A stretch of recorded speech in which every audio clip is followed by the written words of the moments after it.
Welcome to Beyond the Breakwater, where just beyond the crashing waves of fear, discomfort, and doubt lies the greatest potential for life transformation. We want to guide you into the open waters where the calculated risk you take becomes the turning point for you or your organization to thrive. So draw up your anchors and prepare for departure in this week's episode of Beyond the Breakwater.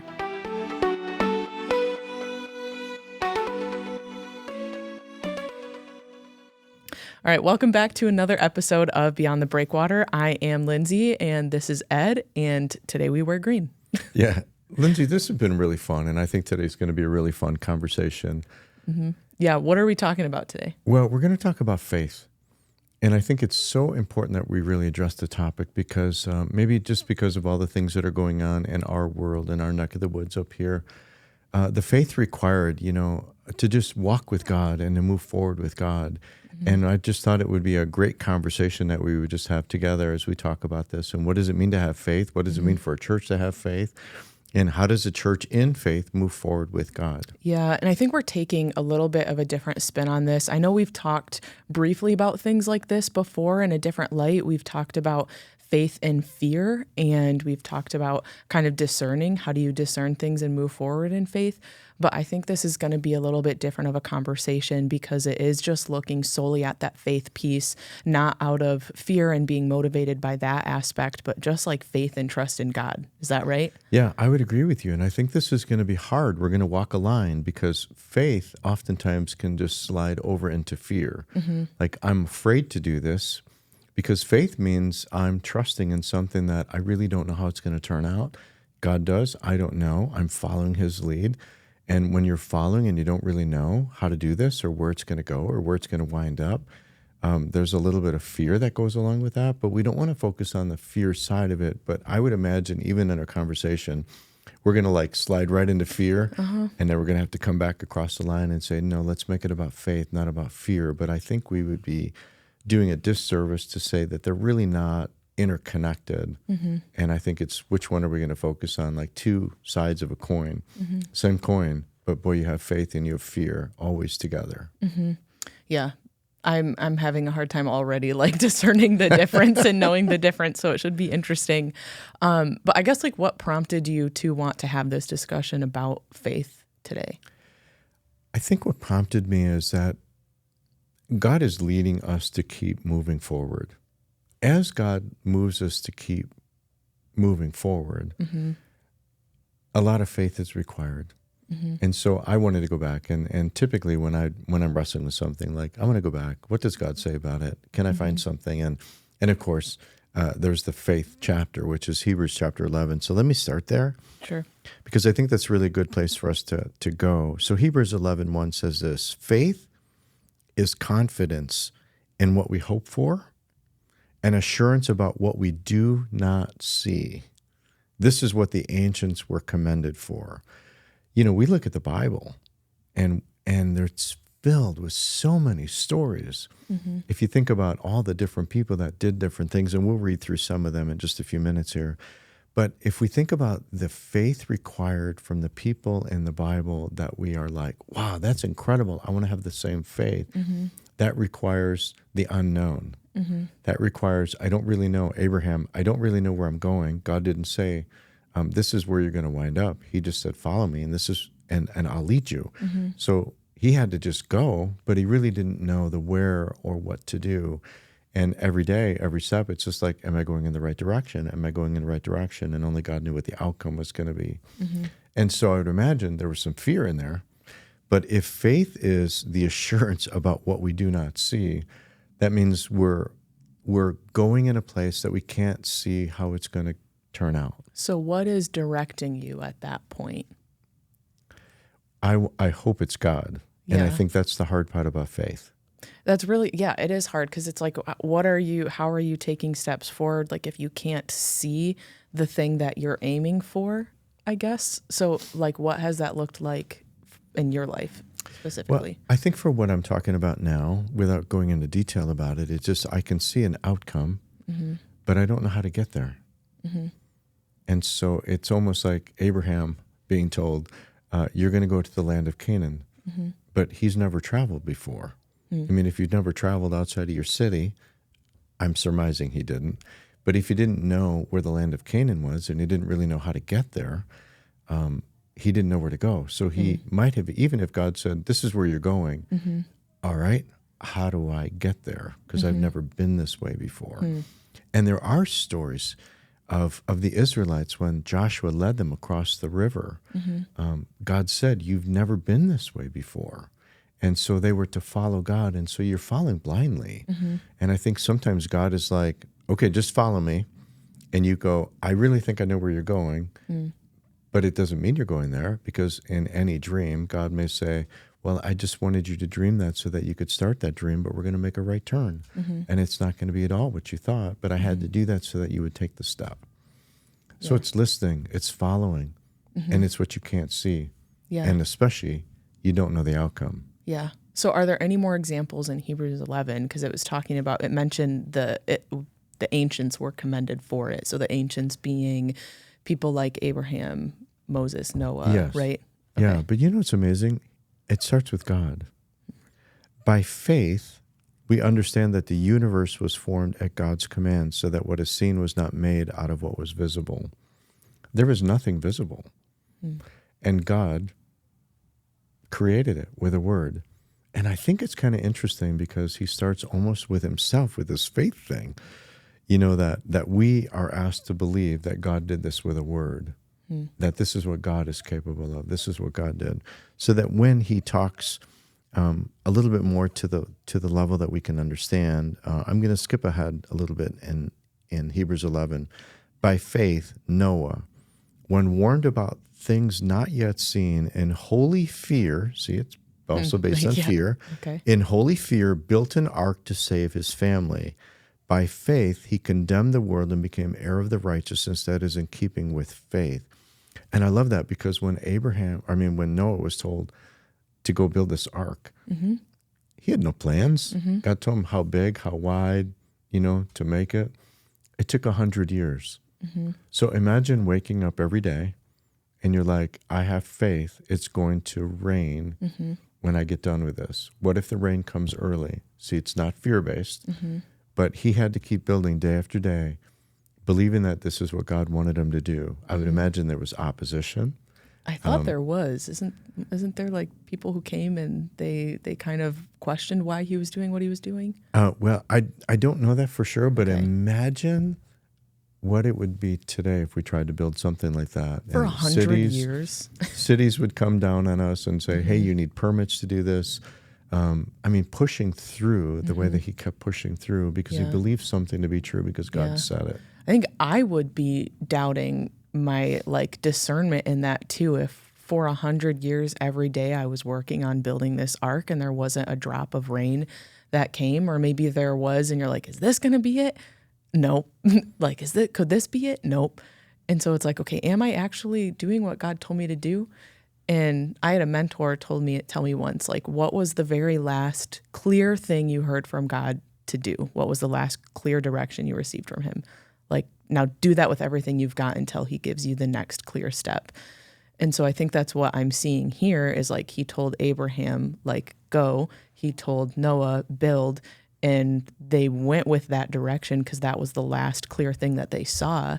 And I'm sure there was steps along the way that they asked questions, that there was doubt, but it's they kept going with that last clear direction, not knowing the outcome necessarily, but they knew what they had to do. Right. Listen to this. So this is verse 8. By faith, Abraham, when called to go to a place he would later receive as his inheritance, obeyed and went, even though he did not know where he was going. And I just love that, because faith means follow, and you're following, but Lord, where are we going? Well, I'll tell you where to go tomorrow. And you wake up and tomorrow you go and you're like, where are we going to end up? I don't know, but there's an inheritance waiting for you. Okay, how long are we going to walk for? God probably didn't tell him it's going to take months. It's a long ways to walk from where he was to where he got to. Yeah. And I think that's the faith that sometimes churches struggle with. How do we know that's really what God wants us to do? Boy, there's a lot of faith required. Yeah. And how do you discern through? How do you know if this is really of God? And I think that's always the hardest thing. Yeah, it is. You're looking at me like I have something to say, which I do. But I was reading this morning in Acts 20. So Ed had told me in our extensive prep time as of yesterday that this is kind of a discussion that we wanted to have today, being faith. And so just kind of next in my Bible reading plan, it was just really interesting because so in Acts 20:22, it says, Paul says, "And now compelled by the Spirit, I'm going to Jerusalem, not knowing what will happen to me there. I only know that in every city, the Holy Spirit warns me that prison and hardships are facing me." So I'm reading this as like, this is Paul's like very clear, like, okay, I'm going to Jerusalem. Then in the next chapter 21, verse 4, it says, "Through the Spirit, they urged Paul not to go on to Jerusalem." So there was a discernment there of, okay, there's going to be imprisonment and affliction there, just as Paul had also heard from the Lord. But Paul still, like, he knew it. He knew that the Lord had told him to go to Jerusalem. And so even in the fear of the hardship and affliction, imprisonment that was going to happen, the very last clear directive he heard from God was go to Jerusalem. Yeah. And so I guess the question is, in all of these examples in your own life, however you want to answer it, how do you keep with your faith in practicing obedience? That's a really good question. I think I want to go back even to what you were talking about, because we can come at it from a fear standpoint of they were afraid of what it was going to mean for Paul. Mm-hmm. I didn't hear fear from Paul, but I heard, if you will, from Paul, this is going to be really hard. Mm-hmm. This is going to be painful. You're going to suffer. This is going to be difficult. But faith was, but I'm supposed to go. I need to go anyways. Mm-hmm. And I think sometimes we shy away from that at the church level. God doesn't say things are going to be easy. Mm-hmm. Sometimes he said, this is going to be really hard. This is going to hurt. This is going to cost you a lot. And I think a hard thing for churches, what if it costs the church to save one person? Because remember, this is Beyond the Breakwater. Mm-hmm. This is about saving one more person. And we would have to ask ourselves, would it be worth going out beyond the breakwater as a church if you knew that you're going to spend every last resource you had, people eventually are going to leave and quit, mm-hmm. and it's going to be really hard, and the church is going to close, but one person's going to get saved? How many of us would say, sign me up, mm-hmm. I want to go? Yeah, that's the pain and suffering sometimes that it might take, but are we willing to go after the one? Mm-hmm. Yeah, that's a good question. So now go back to your question, because yeah. I forgot what it was. Yeah. So how do you keep in the faith and like practice obedience? How do you like sharpen that faith piece? Well, don't give me more credit for this than I deserve, because I don't. I think obedience for every one of us is day by day. Mm-hmm. I think it's waking up in the morning and spending time with the Lord, and that doesn't always happen. But Lord, what do you want me to do? And then what are the opportunities that come along the way? Mm-hmm. And when they come along the way, sometimes they're small, sometimes they're bigger. We are responding because we believe that this is something that God wants us to do. Lyndsay, I would say that's probably the hardest one. Mm-hmm. We had a situation yesterday where, 2 days ago, we were hiring for a position and we chose not to go with this person. And I tried in a most gracious and kind and loving way to say, I'm so sorry. This is probably not going to be the best fit for you. And they called me on it. And they said, I want to know what that means exactly. How do you explain to somebody when you sense God moving? How do you tell somebody that, like, there's a team of people that are part of this process? And I wrote, it's an imperfect process, because it very much is an imperfect process. But somehow we have to take the scriptures and we have to apply it to a situation. And there was nothing illegal, immoral, nothing wrong. There was nothing bad. But we just all together kind of sensed, I don't think this is the right person that mm-hmm. God is calling. How do you discern through that? Mm-hmm. And then here's the hard part, to say, all right, if 3-4 people are coming to the same conclusion, and it's not just we like that person, we don't like that person. It's a deeper sense of we just don't think this is who God is raising up in this position. The faith part of it is, well, if 3 or 4 of us are feeling this way, then let's act on it, and let's say to an incredible candidate, I mean, incredible, like, we were foolish not to bring this person on. Yeah. But we just didn't feel like this is what the Lord is doing. So I think it's the, Lord, are we discerning this properly? Is this really what you want us to do? Well, let's wait till the morning, because maybe during the night, maybe God will do something. Maybe God will speak to one or all of us. And then after that, then what's the steps necessary to say, by faith, we don't think this is the right person for you. Yeah. And that's hard, because It it's is. always based on what we don't know. Right. Yes. I've also been in like reverse roles where at like a faith-based institution, and I was involved in all of the hiring. Like I was the recruiter and hiring teams. It's like you just want to find that one person, fill the role, get running back at full capacity. And there were times when most of us on the team were like, I don't know, like there's something in my gut, like as we're praying through this. But they check all these boxes, so let's move forward with them. And it's like always in those situations, it never really works out with that candidate like a year down the line, where it's like we've just kind of learned like, okay, as we're prayerfully considering this, if there are those checkpoints within people that like, I don't know, like the Spirit is leading me to say no, even though it doesn't make sense, to like always go with what you are discerning the Spirit to be telling you. And what I'm also hearing in this too is an exercising of faith as well. So I asked someone like, how do you learn to trust the Lord? Like, how have you learned to trust? And she had said, I think it's just like God's track record. Like it's tough to say to like, I'm not trying to keep score, but like I just learned time and time again that I can trust God because of what he's done in my life with that.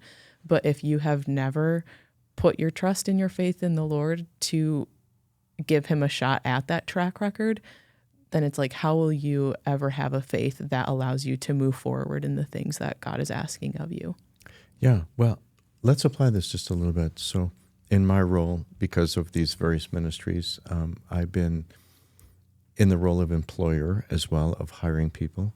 And so when I look back, it's so interesting because I can always, like even today, when I think back, like who were the people that I really believe God was leading into these roles? And then I could see how they did. And sometimes the staff would overrule me and they would say, we know that you don't think this is the right person for the position, but we think it is the right person. And that becomes hard. And sometimes I'm like, okay, well, let's go, because I think you believe that it's right. Maybe I'm not discerning this right. And it didn't go so well. So I think you're right. I think sometimes we have to look back. I think if we really want to understand faith to move forward, look back. Because I think as we look back, like what can we learn? And I was doing this yesterday because we did hire somebody for a different position, one of our manager positions. And I was thinking, like, okay, how am I feeling? How am I feeling about this person? And then I would go back and say, all right, how did I feel about the last people that we hired and how well did they do? And is my spirit the same? Am I feeling the same thing today as I felt with the other people? And then how does that contrast with somebody that I felt differently when I still put them in that position and it didn't turn out so well? So I think I can look back and go, okay, it's most aligned with the last couple of people, and I really believe this is what God's doing. Others have confirmed it. And I think that's when you say, by faith, and it is truly by faith, we made a job offer. And now it's up to us to do the coaching, the supporting, the helping. It's up to them to see what they do. Cool. And other times, this is hard too, because there are other times that I've hired people that you put them into a position because you know the potential's there and you just don't know. And sometimes I think I have more faith than they do. And I don't mean that in a bad way. I just mean, I believe if given the right circumstance and the right setting, this person's going to flourish. Yeah, you see people's potential. And I do. I see people's potential a lot. So I put them in that position and I give them everything they need to succeed. And when they don't, it's heartbreaking to me because I'm like, you had so much potential. I knew you could do this. Why did you unravel? But by faith, we took a step with that person. And I still think it was the right decision. I think God was doing something in their life, even though it didn't turn out so well. But I think that's where God was leading. So, boy, when you talk about faith, Yeah. it's just not only discerning. I think discerning is the hard part. Yeah. But it's acting on the discernment is probably even harder, because when you make a job offer, their livelihood's now dependent on it. I can't mess with people's livelihood. Yeah, right. But I want to go back to something you said, because I think it's key in saying that, like, you brought somebody on in faith and it didn't turn out so great. I think I think that we don't have to be responsible for the outcome. We just have to be responsible for that next step. Is that fair? I think you're right. But are we responsible? Did we give them everything that they need to succeed? Did we give them the support, the encouragement, the prayers, the guidance, the direction? And I can always look and say, I could have done better. So whenever somebody doesn't make it, I take it very personally, because what didn't I do? Why didn't they make it? What was I lacking? Yeah. And so, but again, I want to go back to this because we're talking about faith. We're not talking about hiring, but I think in the world that we live in of serving the Lord through the church, there's so much faith required to say, God, who is that person you're bringing in? And I'm always encouraged when Jesus chose like fishermen, like tax collectors, like you chose them with the gospel that's going to change the whole world forever. And that's who he chose. He didn't choose the religious. He didn't choose the church leaders. Yeah. And not to do it perfectly either. Like we as a staff were talking about like when Jesus called the disciples and like had them go out and perform miracles and preach the gospel and share. And it was like it wasn't him charging them with that task after he had left. It was like he was still doing ministry on earth. Like if I was a disciple, I would be thinking like, okay, Jesus is still alive. He's with us. He can do it better than I can. Like, why am I being asked right now to do this? He can do it better. But it's not about like what our abilities are or who we are, our background, how we're equipped. But like Jesus will equip us through the Spirit as we're going. Yeah, he sure will. I think we have to keep getting back into the scriptures. If there's a place to always start, go back and listen. And I think the scriptures, sometimes we read to read instead of read to listen. Like, God, what are you saying through this? What do you want me to learn through this? What am I supposed to do with this? Am I supposed to act in anything? How are you speaking into my life? And I think we have to really ask those questions, because the more that we understand God speaking into our life, the more that when God starts to speak into our life, we're listening and saying, I think this is you. And I think there's a little bit of a process. The bigger the situation, the more guidance that I will usually seek. And I tend to ask a lot of people and say, what do you think? Here's what I know. What do you think?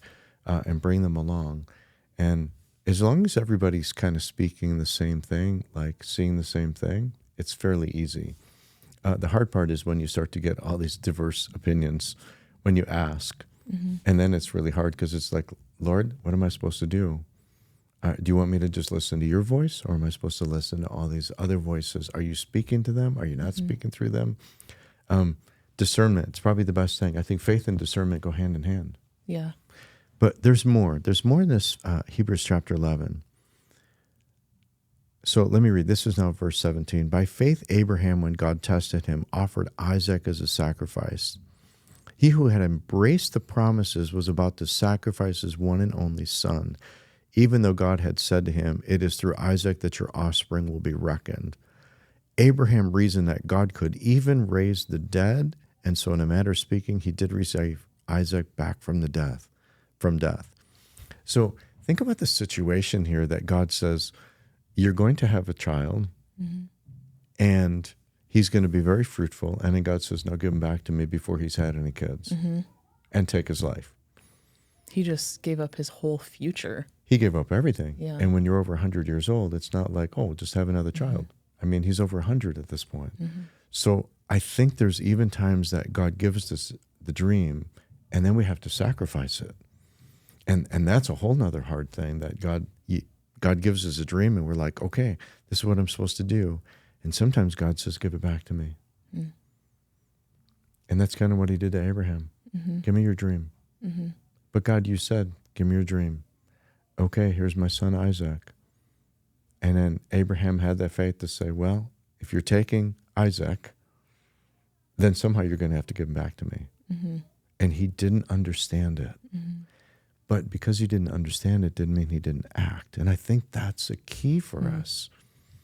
That just because we don't understand it, when we know it's what God wants us to do, I think there's that action element to it. Yeah. So can this be applied corporately, like to the church as a whole? Like, why is it important for the church to have faith? Faith is what we hope for, right? What we can't see. I think it has to be on every church leader's mind, every pastor's mind. Where's God taking this church? Let's apply our model. Mm-hmm. I don't think God is calling churches to sit in the harbor and play church and go to meetings and vote for budgets. I think God is calling the church out. Mm-hmm. He's calling them to get beyond the breakwater. Mm-hmm. I think if we start there, and Lyndsay, I think that's the most important thing. If you don't believe God's calling you out, that no faith required. What's the faith required to sit in the harbor? The boat's not going to sink. You're not going to face storms. You're not going to face trials. You're not going to face any issues. You're going to just sit there and be in the harbor, and maybe people like your worship. Maybe they don't like it. Maybe they come. Maybe they don't come. But you're doing all harbor. Nobody's getting saved. Tell me what the faith is required for that. Mm-hmm. And I think this would be a litmus test. And I hope nobody's offended this. But if God left your church for a year, would the church even know it? Mm-hmm. But if you're going beyond the breakwater and you know that you don't know how to do this, and God's calling you into this open water, and you're doing things and you don't know where to go and you don't really know how to do it, and you're out there, you know every minute of that. God, if it's not by your grace, if it's not with your help, we're done. Mm-hmm. We're done. We're going to sink. We're going to capsize. We're never going to be able to do this. So I think there's this trust factor. And if God peeled out, I mean, if we're beyond the breakwater and God leaves, I can tell you we're sunk. Mm-hmm. Not even a question. We're sunk. Mm-hmm. And I wouldn't even want to try it if God wasn't out there with us. But if you're in the harbor, would you even notice if God left? So I wonder how many churches, and I think this is what I would encourage every pastor and every church leader. Ask yourself the question, if God left this body of believers, would the church even know it? And if you wouldn't know it, that probably means you're not doing anything that you actually need God. And if you're not doing anything that you need God, then why are you in existence? But I think when you get beyond the breakwater and you realize how much you need God, your trust in God and your listening skills and your please, Father, mm-hmm. You're going to have to show us the way, point the way, lead the way. We're going for the ride with you. Yeah. And I think some of the pushback that we've maybe received over the years of going out and seeking and saving the lost as Jesus did is it comes at this weird understanding that we're abandoning the shepherding of the sheep. And even in my reading this morning, Paul had encouraged the churches, like, take careful watch over your flock because wolves will come in and destroy. Right. But I think as I'm hearing this, as the church goes out, we're not abandoning that role of shepherding the flock. It's just going to take actual, like, skin in the game and some actual putting the rubber to the road of, okay, church, like, we're not just sitting here in this fluffy life of being the church for the churched, but we are going to seek and save the lost, which is going to require that faith piece. And it's going to require, like, knowing scripture and mm-hmm. knowing God. Mm-hmm. We're not abandoning it. It's just being challenged. Yes. And so I think that's the beauty of going out and being the church that is on mission, is that it just makes our faith real. It does make our faith real, because if we're not being asked to do anything that we can currently do, there's no faith required. Mm-hmm. If as a church or as an individual, mm-hmm. if I can do it on my own strength, what do I need God for? Yeah. So by nature, I mean, just by how faith works, It means the unknown. It means that you haven't been here before. You don't know where to go. You don't know how to do this. And you're putting yourself in a place where, like, God, we don't know how to do this, but we know you're leading us to do this, so we're going to do this. That's faith required. And that's why there's always action with faith. There has to be action. James had it right. Without, faith without deeds is dead. Mm-hmm. And why would that be? And I think if we use our model, it makes perfect sense. If we're sitting in a harbor, no faith required, we're dead. Mm-hmm. I mean, there's nothing alive. There's nothing challenging. Mm-hmm. But when we put it into action and go beyond the breakwater, it's all faith required in order to do that. And it's all trust. Mm-hmm. And you come back and it might have gone terrible. That's okay. Mm-hmm. I think obedience comes in here where God just says, don't worry about the outcome. Mm-hmm. Just go. Yeah. And that's the hard part. Yeah. So we're coming up on the end of an episode here. What can listeners do before they go? I would send them right back into the Word. Start listening. Start going back. Maybe start with Hebrews 11. We didn't even get to the end of it. The end of it is the best. Because there's so many things that the writer to the Hebrews talks about at the end of that chapter, which are amazing, and all the things that kind of happen to them. I think I'd like to read just a little bit of that, because I think this is where it gets real.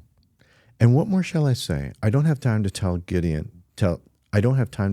Gideon, Barak, Samson, Jephthah, about David and Samuel and the prophets who through faith conquered kingdoms, administered justice, and gained what was promised, who shut the mouths of lions, quenched the fury of the flames, and escaped the edge of the sword, whose weakness was turned to strength, and he became powerful in battle and routed foreign armies. Women received back their dead, raised to life again. There were others who were tortured, refusing to be released so that they might gain an even better resurrection. Some faced jeers and flogging and even chains and imprisonment. They were put to death by stoning. They were sawed in two. They were killed by the sword. They went about in sheepskin and goatskins, destitute, persecuted, and mistreated. The world was not worthy of them. That is not harbor talk. No. That sounds terrible. It sounds terrible, but every one of those required faith. Mm-hmm. You see, it's time for the church to wake up. It's time for the church to get beyond the breakwater. Thanks for tuning in to this week's episode of Beyond the Breakwater, a podcast of Elevate Community Ministries. Don't let the conversation stop here. You can email us at hello@beyondthebreakwater.org. We would love to chat with you, answer questions, plan a visit, and help you take your next step. We'll see you next week.